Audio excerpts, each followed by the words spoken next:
Got a good break on it. Fortunate enough, we scored. Then they scored again at the Lions 31. Wayne Larrivee called it like this on WGN Radio. In 12 quarters, finally did.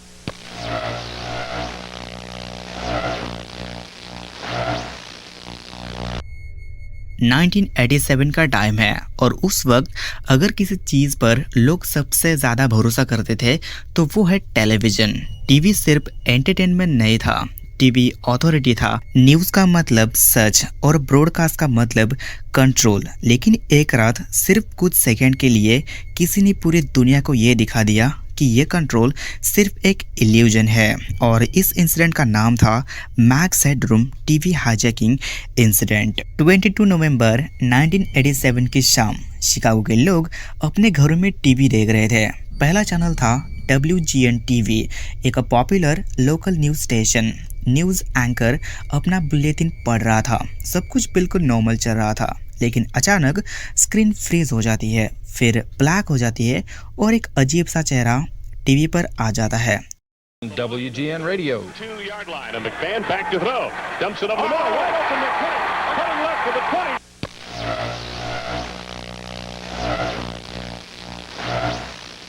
कुछ seconds बाद signal वापस आ जाता है। लोग confuse हो जाते हैं, लेकिन ज़्यादातर सोचते हैं कि शायद टेक्निकल प्रॉब्लम होगी। लेकिन बात यही ख़त्म नहीं होती।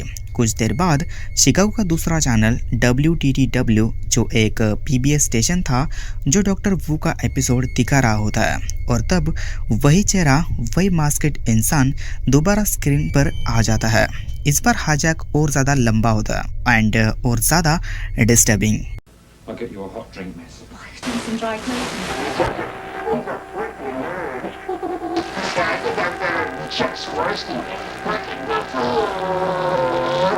WGN TV पर जो पहला हाईजैक हुआ वो सिर्फ 20-30 सेकंड्स का होता है। स्क्रीन पर एक आदमी दिखता है जिसके चेहरे पर मैक्स हेडरूम जैसा मास्क होता है, स्पाइकी बाल, गॉगल्स और आर्टिफिशियल स्माइल। उसके पीछे एक मेटालिक बैकग्राउंड कंटिन्यूसली मूव करता रहता है, जैसे कोई एब्स्ट्रैक्ट एनिमेशन हो। उसकी आवाज़ डिस्टॉर्टेड होती है, कभी तेज एंड कभी स्लो। इस शॉर्ट क्लिप का कोई क्लियर मैसेज नहीं था, बस इतना क्लियर था कि कोई जानबूझकर सिग्नल हाईजैक कर रहा है।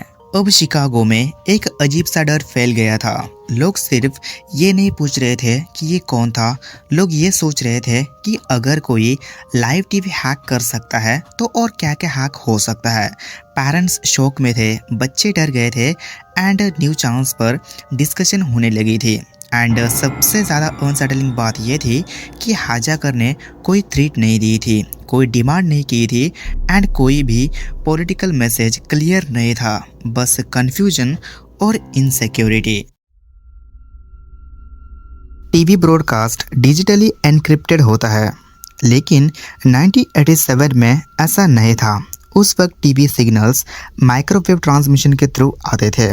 अगर किसी के पास ज़्यादा पावरफुल ट्रांसमीटर होता और सही फ्रीक्वेंसी का आइडिया होता तो वो ओरिजिनल सिग्नल को टेम्परेली ओवर पावर कर सकता था।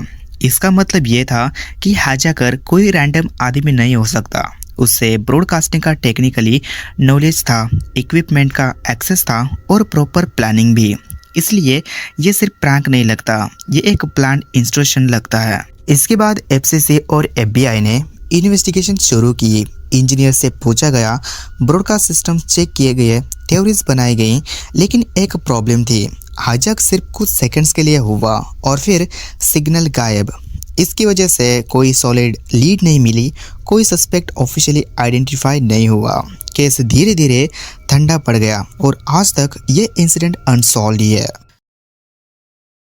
So guys, max headroom TV hijacking history का सबसे वॉयलेंट इंसिडेंट तो नहीं था, लेकिन ये सबसे साइकोलॉजिकल डिस्टर्बिंग इंसिडेंट्स में से एक था, क्योंकि इसने ये प्रूव किया कि जो चीज़ हमें सबसे सिक्योर लगती है वो भी वल्नरेबल हो सकती है। सिर्फ कुछ सेकंड्स के लिए एक मास्केड इंसान ने पूरी दुनिया को ये दिखा दिया कि कंट्रोल हमेशा कंट्रोल पे नहीं होता, और शायद इसी वजह से मैक्स हेडरूम हाईजैकिंग आज भी लोगों को हॉन्ट करती है। सो आज के लिए बस इतना ही है। मैं तुम लोगों से मिलूंगा अगले वीडियो में। तब तक के लिए bye bye and thanks for watching and as always love you all.